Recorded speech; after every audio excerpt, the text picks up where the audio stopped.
So kind of alluded to it, 7-3, again, one of the most widely used regimens for upfront therapy in the fit population of acute myeloid leukemia patients newly diagnosed.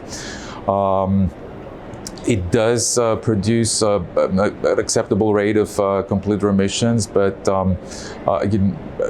that rate is like 60 to 70%, grossly speaking, for all comers. When you look at the quality of those responses by MRD, they tend to be in the 30-40% range. So I guess the gap is how can we improve upon that?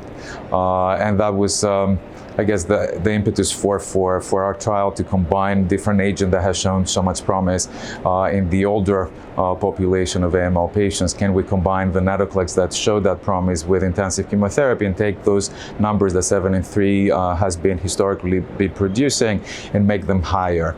Obviously, before we looked at that, we want to make sure that the combination is safe. So that's why we did a dose escalation trial to assess safety first and then look at the signal of efficacy. So I guess the main gap when we looked at upfront AML therapy for most patients is a gap of knowledge of how we improve the rates of CR.